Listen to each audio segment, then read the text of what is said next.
Guys, what's up? It's your friend Keith here at Essex Recording Studios just outside London in England. Please click subscribe to our channel. Join the family. Join the friends, man. We're building a huge community here. Right now, today, I've got the most insane bass that's ever come to our studio. It's part of our collection now. Yes, you can record with it if you want to come here. And let's rip right into it, guys. It is a 1985, holy smokes, 85, it's as old as me, Wal Mk1. This is a British bass. These are legendary. They are very, very expensive. When I say very expensive, a Mark I bass today, they're kind of like Stingrays and other iconic basses where the shape hasn't changed. And the construction techniques, the pickups, the bridge, I think everything today is pretty much true to how it was back in 85. But a new one, base model, just base model, no options, no extra flair or pizzazz, is $5.5 grand. I don't even think you get frets. I think that's the fretless one they've got on the website. You can check them out, but $5.5 grand. That's British pounds. That's not dollars. 5,500 British pounds. So huge money we're talking about, guys. And you can see why when you see the spec. It's Brazilian mahogany core, treated Canadian burr maple, top, and I think back as well, an Indian rosewood fretboard. Thank goodness, because if it was Brazilian rosewood, we'd have a heck of a time shipping it these days.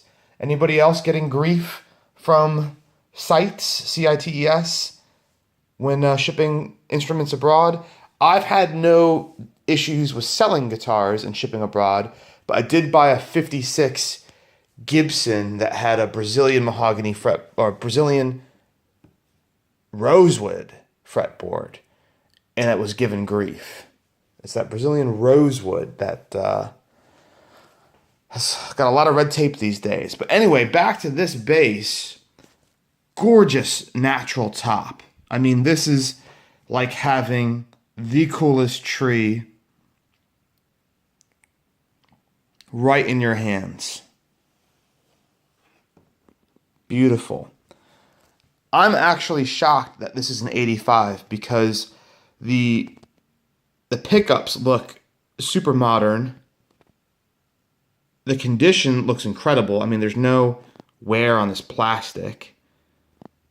And look at this bridge. This thing looks like it's from the future. And it looks like it's built and machined like a tank.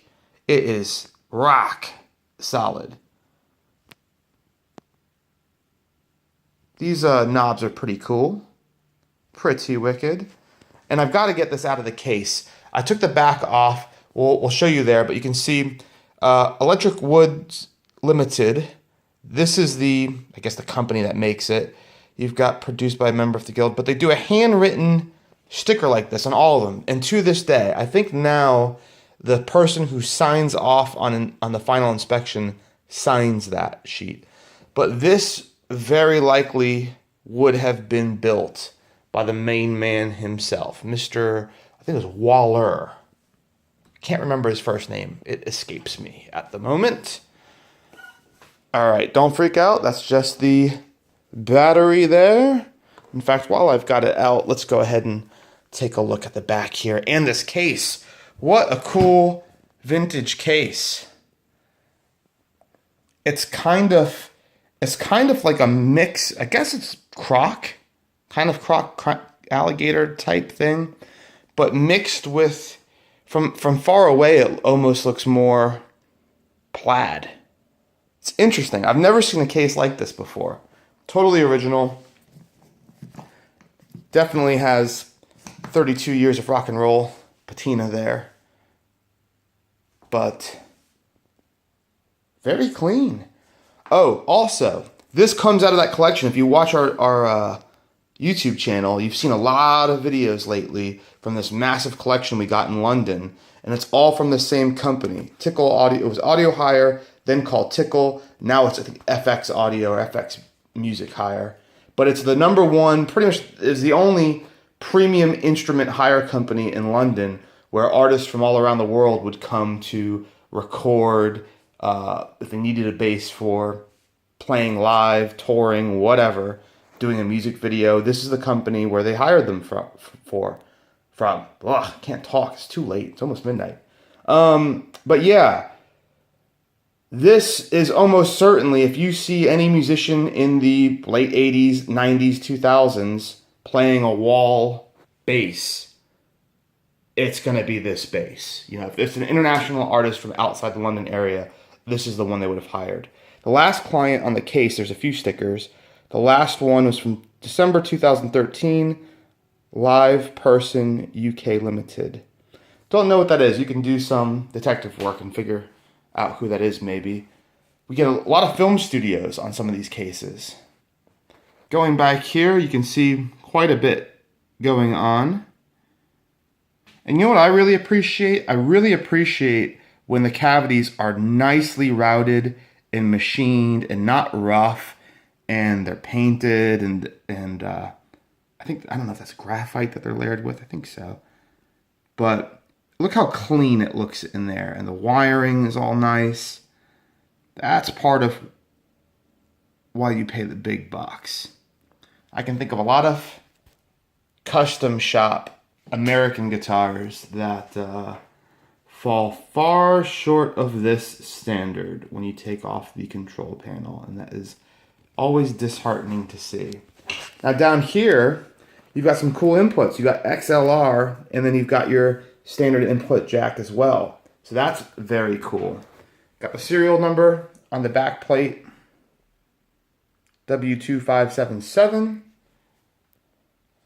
And again, this is the burr maple back and top on the Indian mahogany core. It looks so awesome. There are lines and stuff in the wood, but it looks, because this is like the bare wood, it just seems very natural. It all blends right in. It doesn't look like damage or wear, really. It just looks great. That's all I think about when I see this bass, is how beautiful it is. The neck is gorgeous. And these tuners are heavy duty. Look at those gears.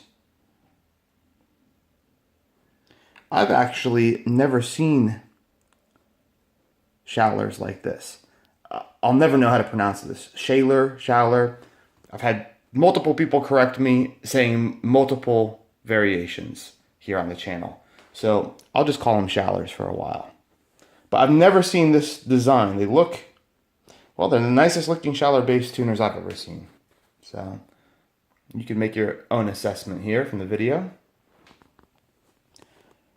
I wonder how many of you have never heard of Wal. I never heard of Wal until we found this and we did some research.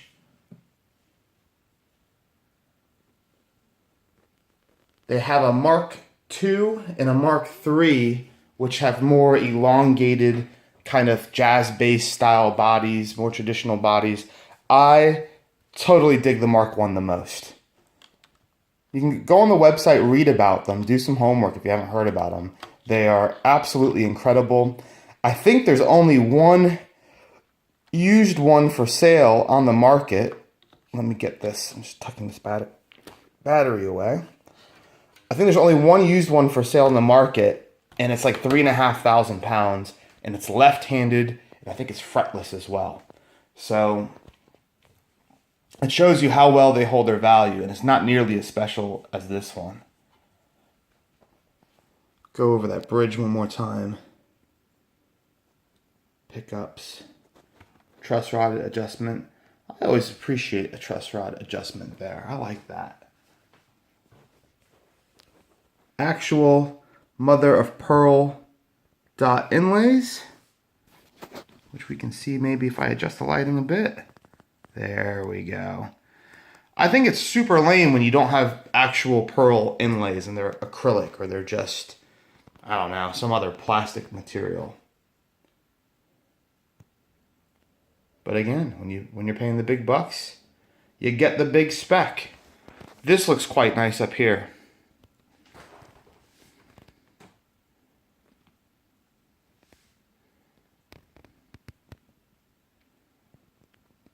Totally premium. Little minor boo-boo right there. That's okay.